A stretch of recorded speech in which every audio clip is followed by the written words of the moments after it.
Good evening, Mayor, Council, City Administrator, staff, and the public. I'm going to be giving you a presentation tonight on the Bicycle Pedestrian Commission. I'm Zach Hilton, I'm the chair. This is Chad Reeder, he's the vice chair. Good evening. And then also the other three commissioners are Tony Mirandos, Sean Reedy, and Leo Gonzalez. By no means are me and Chad professional presenters, so while we're going through this, if there's comments, questions, or whatever, just stop us and you know, we can answer them best as we can. All right, so start off 2017 accomplishments. So the first one is our strategic plan. This is our guiding document, and changes throughout the year. It's located on our section of the website.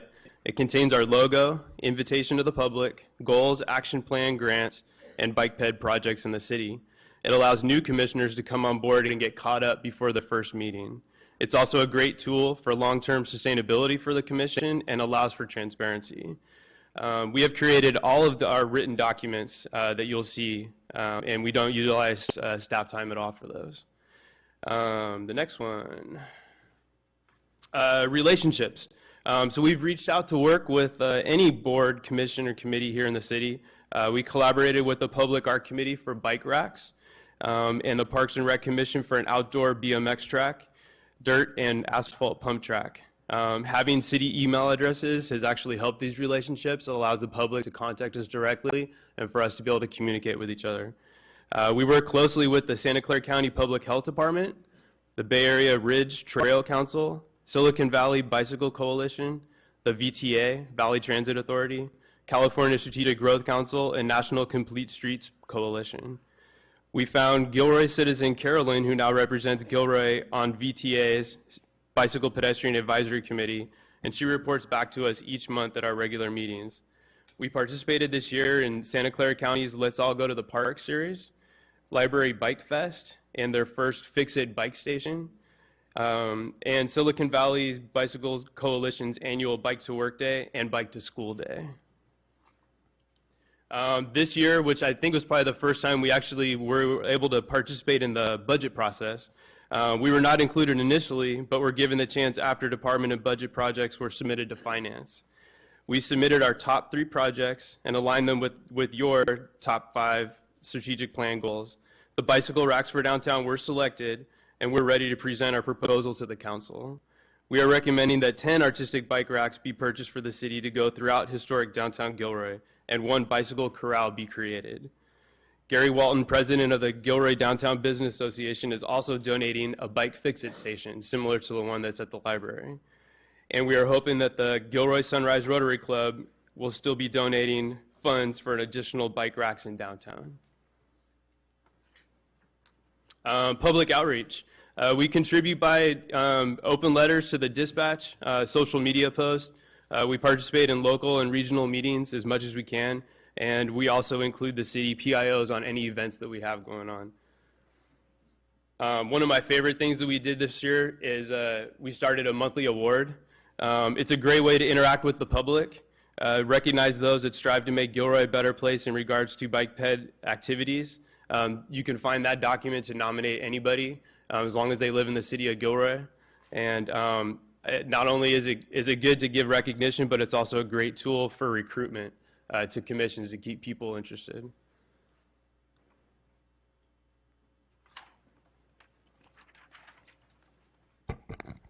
This is always hard for people who are taller. Sorry, I have to bend over a little bit.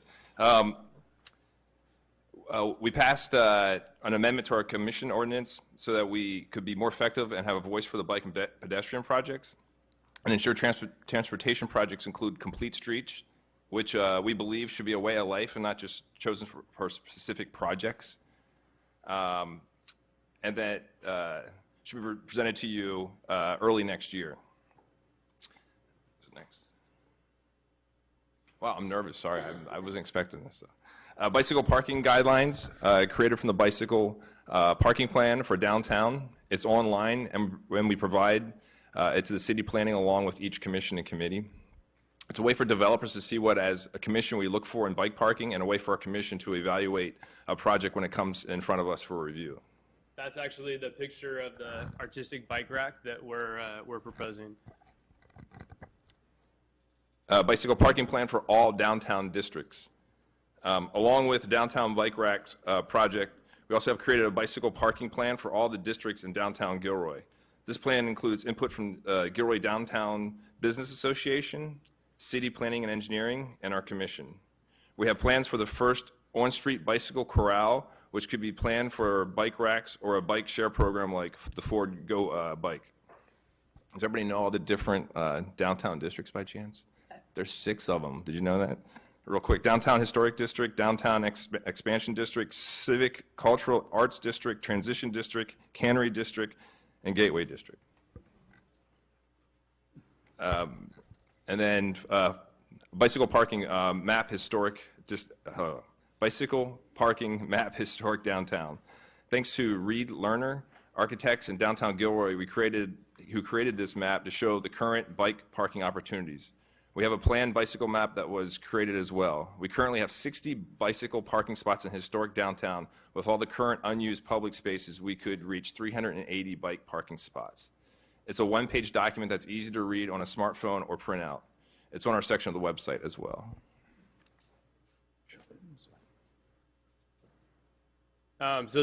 This next one's, I would say it's probably our favorite. And all the work that we're doing as a commission when we're actually out here participating on some of these Safe Routes to School programs, just seeing the kids light up, it actually is, it's one of my favorite things to do. So Safe Routes to School, it deserves its own slide. We participate in planning meetings, bike trains, walking school buses, bike ped surveys around schools, bike rodeos, walk and roll Wednesdays, which all the schools in our district do. We've asked city staff to utilize us when they're providing staff reports on property developments for you guys with regards to Safe Routes to School, to not solely rely on how they will drive a car to that school from that development, but actually all the accessible routes that are there as well. We also did notice that council gave direction on October 2nd that Gilroy missed out this year on the Safe Routes to School checkbox for the Santa Clara County Health Department annual survey of services, and that council stated they would like to see more Safe Routes to School mentioning in staff reports, and we're here to back that up. We can totally do that. We have also come up with strategies to keep the program successful, including short-term growth and long-term sustainability. Once Santa Clara County Public Health Department, their grant funding runs out, they're currently in our city right now just providing a lot of services. And then at that point, we create ownership of our own Safe Routes to School program. Gilroy will have Measure B funding eventually, we're hoping, for bike ped education and encouragement of approximately $39,000 annually. That figure could totally change. We have started the conversation within the city departments in the school district to come together as one for the best ways to allocate these funds.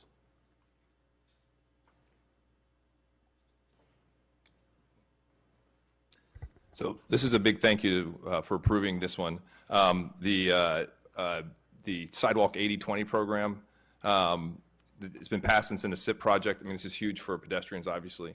We know the funds get used up before the end of the fiscal year, so citizens are using this program. Advocate continuing this program, perhaps doing some ongoing public outreach to let everyone know of this program. Sidewalks can be dark and sometimes are really buckled in neighborhoods that are trying to access downtown by walking. We worked with VTA's BPAC to get the 10th Street at the train tracks into the pedestrian access to transit plan. We have remained focused on creating Gilroy as a walkable community. On sidewalk signs, you will now see bike wrong way for those riding against traffic on a lot of the roads out there as well, with the bike lanes. You guys know what we're talking about when you've seen those pop up, the red ones? So the sidewalk there on your left, that's on 5th Street as you're walking down towards downtown. And then the sidewalks on the right are the ones that are up off of Hecker Pass's new development. And sometimes they can be a little bit wider. Sometimes they can be up to 8 feet. Sometimes they can be even shorter. But it's really hard to see. But the one on the left is actually pretty extreme. It's buckling up pretty good.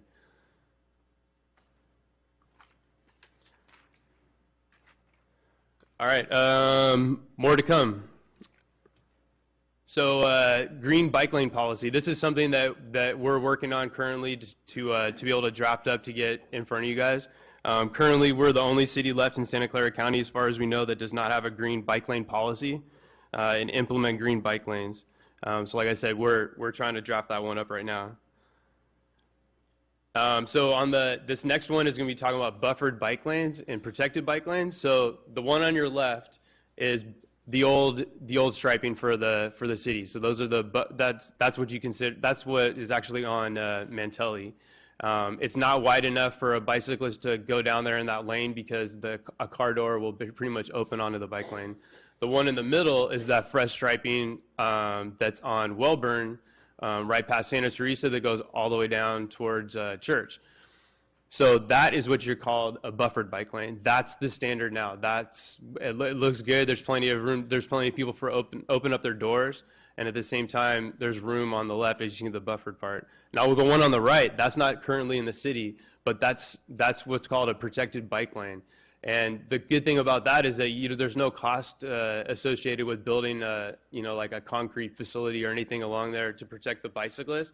You basically move the street parking over to the left a little bit. And at the same time, that will help clean up debris and such on the bike lane, because right now, like Luchessa Bridge and 6th Street, you can't get a street sweeper over there to clean all the debris off. You would have to have someone personally go out there and do it. So, obviously if a car is there, they can't do it, but it's a good way to provide the protection. And normally you'll see this on really busy streets where there's a lot of traffic for cyclists. So, I mean, something like 1st Street, when that gets repaved, that's something that, that you could definitely look into. GPAC 2040, we have a seat at the table. Chad Reeder's on it, and we're advocating for complete streets, safe routes to school to be added to the general plan. Currently, both are city resolutions. Outdoor BMX track, dirt pump track, and an asphalt pump track. We're working with Parks and Rec Commission still and city staff to get the wording of these projects into the parks master plans.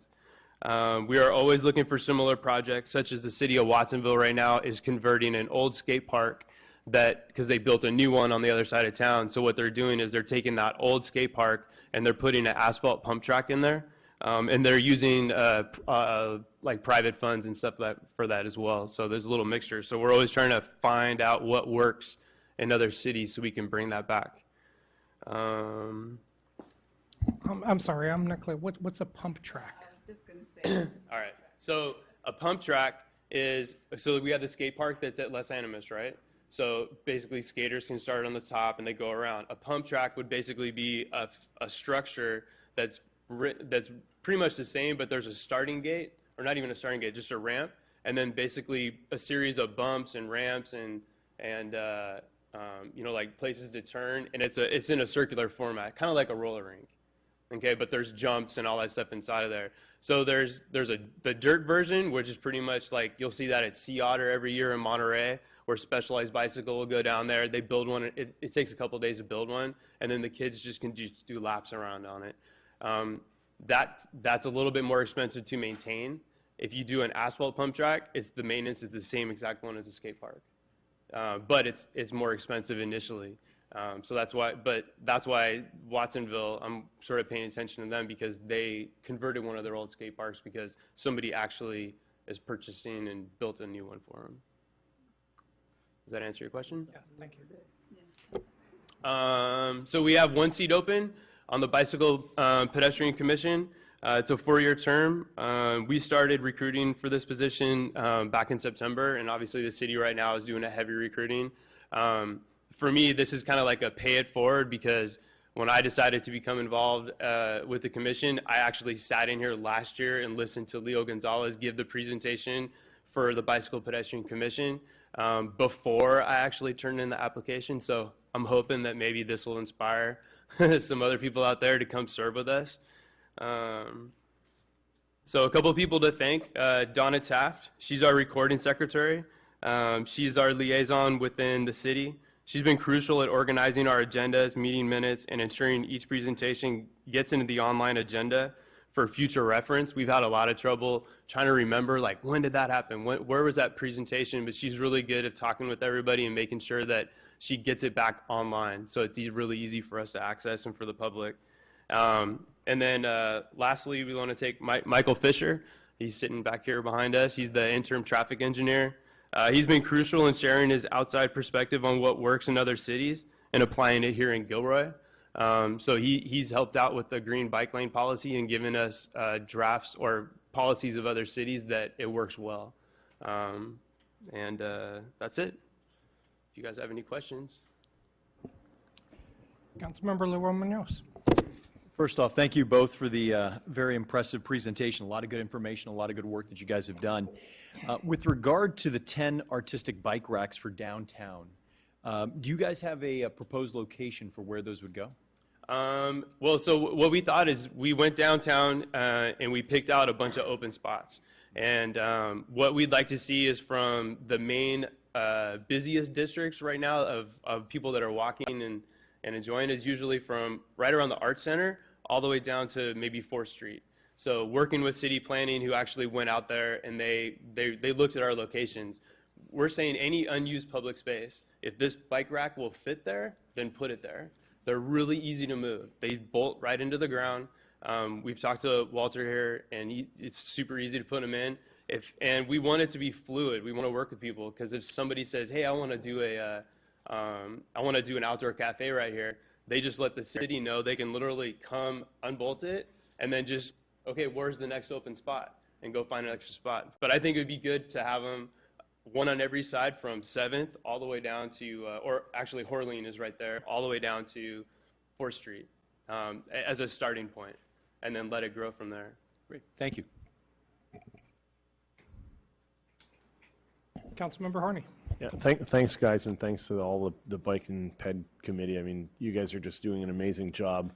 You know, personal experience, my kids are riding their bikes to school 2 or 3 times a week. The walk and roll, it's just growing and growing and growing. We're in the Luigi Aprea district, and I think the bike rodeo was a nice kickoff. And then shortly after that, the Wednesday walk and rolls are just growing. And you know, I think the last time we were there was about 30 kids that all joined in, and off they went to school. So great job with that and getting the community involved in your projects. I think they're visible. I think we could see them. Today I was at the library, and you could see the Fix-It station. It's right there. It looks like it's being used, and that's really great. In regards to the traffic calming discussion we're going to have tonight, there's a few highlights and a few mentions in there about the safe route to school.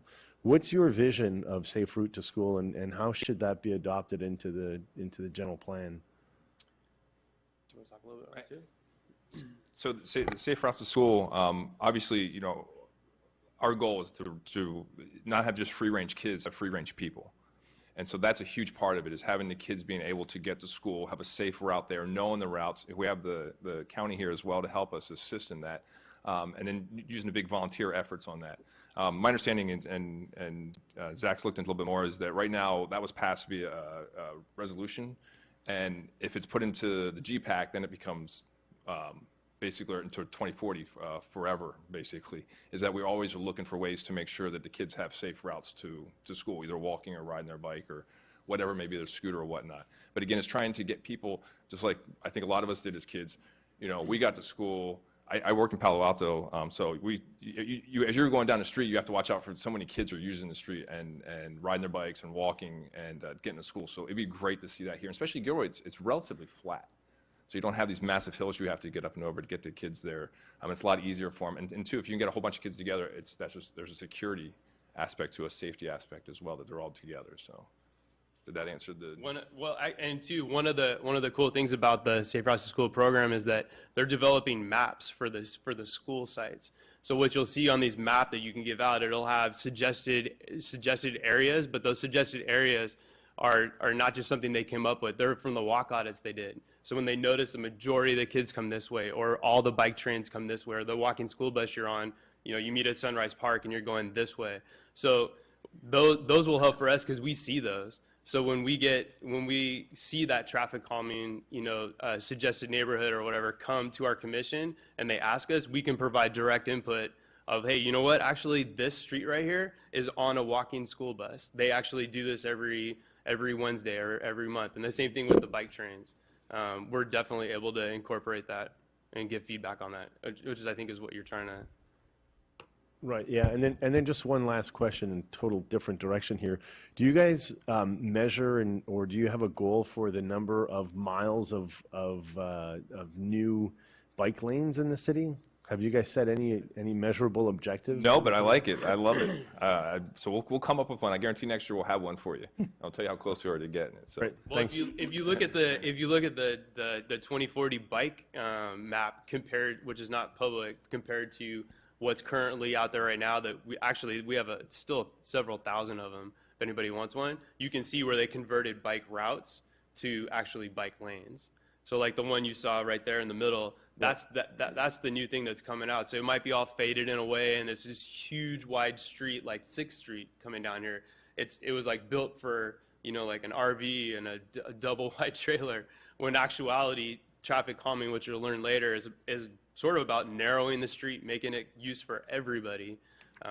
So I can definitely see more striping out there for bike lanes. But I would love to have that figure. That would be kind of cool to talk maybe to the traffic engineer about that. Yeah. Something measurable. Yeah, Cool, thanks so much for your update and all your work. Thank you. Thanks. Councilmember Tovar. Thank you, Mayor. Chad and Zach, thank you guys so much for all the hard work that you both are doing, but also thank the rest of the committee. I've had the pleasure of seeing Zach on the train from Palo Alto here quite often, and Zach, I know we've had a lot of discussions, so you guys have taught me a lot about dirt pumps and asphalt pumps and all that, more than I would ever imagine, so I appreciate that. Comment and then a question. In regards to, I appreciate your discussion with the school district because, as you know, there's less and less busing going on within our schools, and it's great that we're starting to get the kids involved and the schools involved because, again, if and ever the buses are eliminated, you know, we're going to have another option for these kids to get to and from school. So I appreciate the work that you guys are doing with them. In regards to, you had mentioned that Mr. Walton was donating a bike rack. A fix-it station, Okay. similar to the one Right. that's at the library. So, sort of on that note, in regards to the Downtown Business Association, or just the businesses in general, what's been their take on it, or their input, or even their willing to contribute to this whole project? They've been very accepting. Even their, you know, I initially talked to them during their design meeting. The bike racks were actually something that was brought up initially by the Gilroy Sunrise Rotary Club, who said that they had money that they wanted to donate for bike racks. They just didn't know how to get them in. But no, they've all been really welcoming. And I remember when I gave my presentation with these racks to the Public Art Committee, the chamber president was there as well. And, you know, he agreed. He's like, why not bring cyclists down here? Most of the time, if you're going to take the time to ride your bike into downtown, you're more than likely going to stay there for a while. Right. I'm not just showing up for one spot and I'm out of there. So I think it's very accepting. And when I started doing a little research, nobody knew how many spots were actually there. Right. 60, that blew my mind. I had no idea that was actually there. They're just not that visible. Right. No, and I appreciate that because I think when we talk about revitalizing downtown, the one aspect that we may not mention is exactly what we're talking about here tonight, where we're getting people out there that are going to spend more than, you know, an hour out there because they're riding their bikes. And then one last question. I just want to make sure I heard it correctly. In regards with communication with the city, did you say that you're having good dialogue with the city, or is there some sort of breakdown in communication? No, I think we're having good dialogue. Perfect. Yeah. I mean, I think when we started, there was no, we didn't know, obviously we didn't know what we were doing, like, probably like everybody here, right? So it took us a while to kind of figure out what we can do, what we should ask them like that. But that was, other than that, it's been very good. So. Perfect. Thank you. And real quick on the downtown, something to think about. I don't mean to blow anybody's mind, but reverse diagonal parking. Mark Fenton, if anybody got to see him speak, he's wonderful. I highly recommend if you ever get a chance. But it's something he brought up. I'm not sure if the mayor or you were there in Morgan Hill, but it's a concept to truly promote cycling downtown. You guys understand what he's talking about? So you're not blindly backing out into the lanes. You can just pull forward and out when you can look to your left and see if anybody's coming down the street. All right. Anybody else? Thank you, folks. Yeah, and thank you for your time. I appreciate it. Thank you.